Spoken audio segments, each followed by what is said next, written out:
esa bosh hamshira nima qilib shu obro'ga Ba'zan ko'tarib bir yuribdi qismda aytilgan eng dahshatli gaplar ovoz bilan emas, sukut bilan chiqadi. Bugungi voqealarda ham aynan shuni ko'rdik.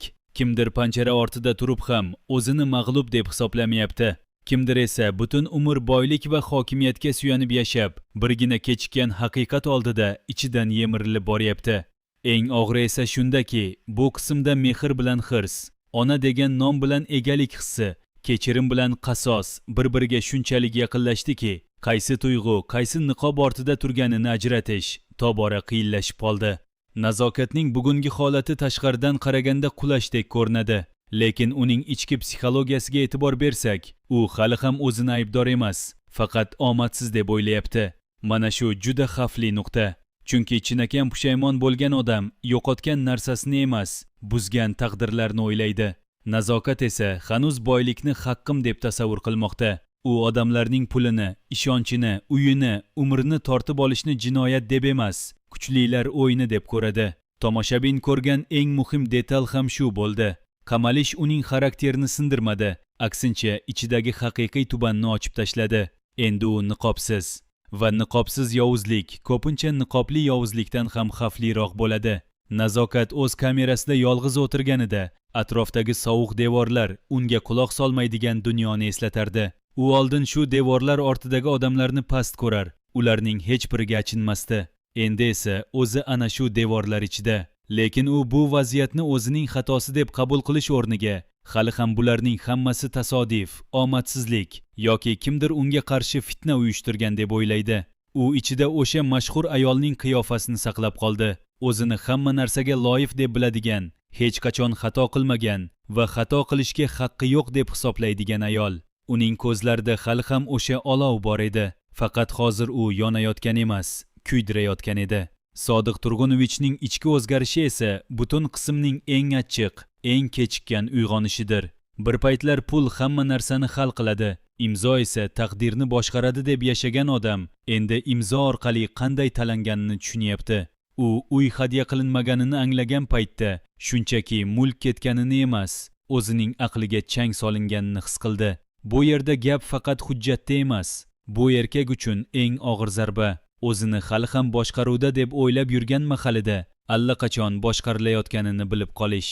Shuning uchun uning g'azabi boylik ustidan emas, aldangan qadr-qimmat ustidan portladi. Sodiq Turg'unovich o'sha kechasi uzoq vaqt uxlay olmadi.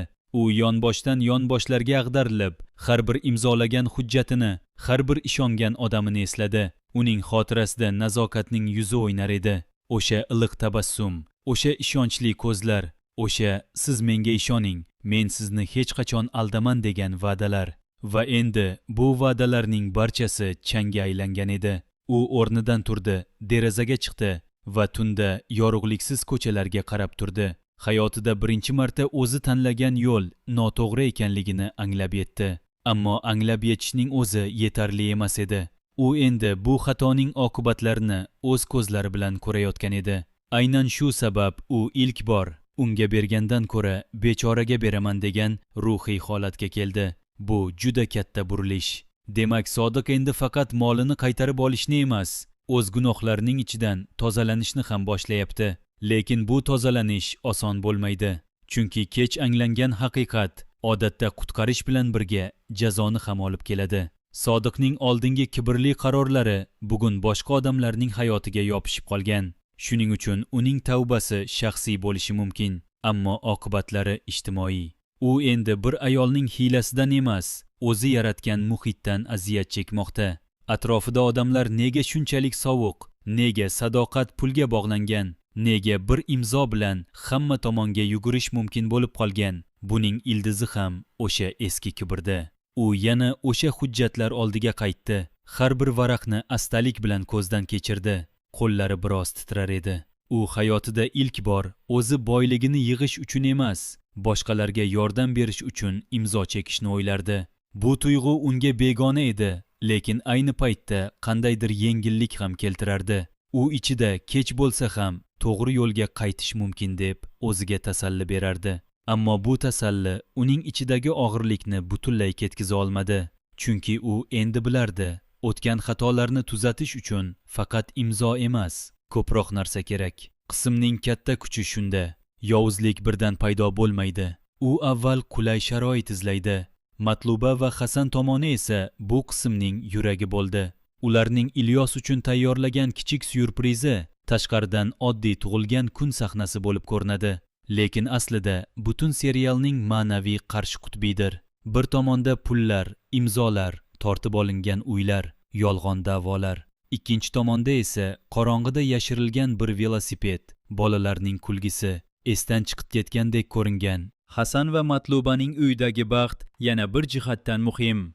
Ular jannat so'zini dabdaba uchun emas, bolalarning kulgisi uchun ishlatishyapti.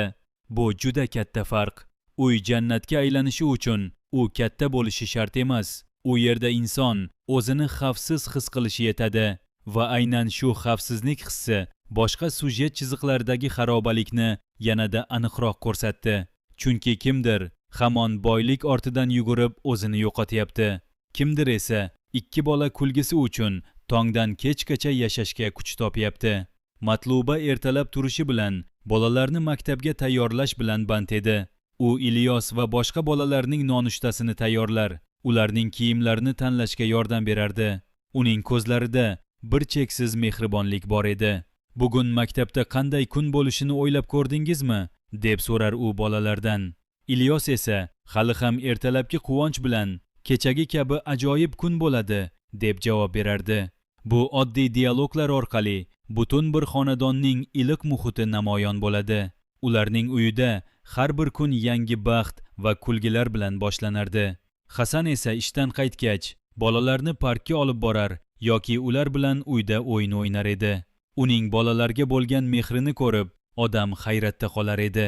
U hech qachon ularning yuzida qayg'u ko'rishni istamasdi. Shuning uchun u har doim ularni xursand qilish uchun yangi g'oyalar topib kelardi. Bir kuni ular bog'da birga sayr qilishyapti. Ilyos velosipedida tezlik bilan aylanib yuribdi. Boshqa bolalar esa uning orqasidan yugurishyapti. Hasan va Matluba esa bu manzarani tomosha qilib bir-biriga kulishyapti. Mana shu bizning haqiqiy boyligimiz, deb o'ylardi Hasan ichida. U puldan, hokimiyatdan ko'ra muhabbatni afzal ko'rar edi va bu uning hayotini mazmunli qilardi. Azimjon bilan bog'liq voqealar esa qismning eng og'ir hissiy qatlamini ochdi. Bu yerda asosiy konflikt oddiy o'qishga ketish yoki ketmaslik emas. Bu yerda masala ona degan maqom tug'ish bilan tugaydimi yo tarbiya, mehr, ishtirok bilan to'ladimi? Azimjonning biologik onasi o'g'li ustidan birdan da'vo qilishga uringanida tomoshabin juda achchiq haqiqatga yuzlandi. Ba'zi odamlar farzandni sog'ingani uchun emas, yo'qotayotgan nazoratini qaytarish uchun eslaydi. U o'g'li hayotida yo'q bo'lgan paytlarda jim edi, lekin bola orzu tomon qadam qo'ygan zahoti g'azab bilan paydo bo'ldi. Nega? Chunki bolaning mustaqil qarori uni keraksiz qilib qo'yapti va u aynan shundan qo'rqadi. Azimjonning onasi uzoq yillar davomida hayotida bo'lmagan edi. U Azimjon kichikligida uni tashlab ketgan, boshqa shaharga ko'chib o'tgan va hech qachon xabar qilmagan edi. Lekin Azimjon katta bo'lib, Moskvaga o'qishga ketmoqchi bo'lganida u birdan paydo bo'ldi. Men sening onangman, men sening hayotingda qaror qabul qilishim kerak, deb aytdi u Azimjonga. Azimjon esa ichida bir zilzila his qildi. Qani edi sen oldin kelganingda, men kichikligimda, menga muhtoj bo'lgan paytimda, dedi u ichida. Lekin bu so'zlarni og'ziga olmadi. U faqat onasining yuziga tikilib qoldi. O'sha yuzda hech qanday pushaymonlik, hech qanday kechirim yo'q edi. Faqat bir talab, bir buyruq. Men aytganim bo'ladi. Azimjonning ichidagi yara esa juda chuqur. U onasi haqida gapirganda nafaqat ranjigan farzand, balki nihoyat rostni tan olgan yigit bo'lib eshitildi. U kim uni yedirganini, kim kiyimini yuvganini, kim uni odam qilganini juda yaxshi ajratib bo'ldi. Bu sahnalarda eng og'ir narsa shundaki, farzand hech qachon onasini yomon ko'rishni orzu qilmaydi. U majbur bo'lib soviydi. Azimjon ham mehr topolmagani uchun sovigan. Shuning uchun uning kelajak sari uchishga bo'lgan intilishi shunchaki ta'lim emas, ruhiy qutulish hamdir. Moskva bu yerda geografik nuqta emas, ichki qamoqdan chiqish eshigi bo'lib turibdi. Azimjon o'sha kecha uzoq vaqt uyga qaytmay daryo bo'yida yolg'iz o'tirdi. U qo'llarini cho'zgancha suvga qarab o'z fikrlariga botdi. Men kichikligimda nega uni qidirmadim deb o'yladi u. Lekin javobni o'zi ham bilardi. Chunki u sevgan odamlar bor edi. Uni tarbiyalagan, uni qo'llab-quvvatlagan, uni har kuni quchoqlagan odamlar. U ularga qarzdor edi. U onasining hozirga kelishini o'z hayotini boshqarish uchun emas, balki o'z vijdonini tinchlantirish uchun deb bildi. Shuning uchun u ichida mustahkam qaror qabul qildi. Men o'zimning yo'limni tanlayman. Kechirasiz onajon, lekin siz meni tashlab ketgan paytingizda siz bu huquqni yo'qotdingiz. Zarina chizig'i ham jim turgani bilan juda ko'p narsani aytdi. U Azimjonning mehnatini ko'rib, uning o'z kuchi bilan natijaga kelganini tasdiqlagan oz sonli insonlardan biri bo'ldi. Bu oddiy qo'llab-quvvatlash emas. Bu yigitning shaxsini tan olish, uni o'tmishidagi xatolar bilan emas, bugungi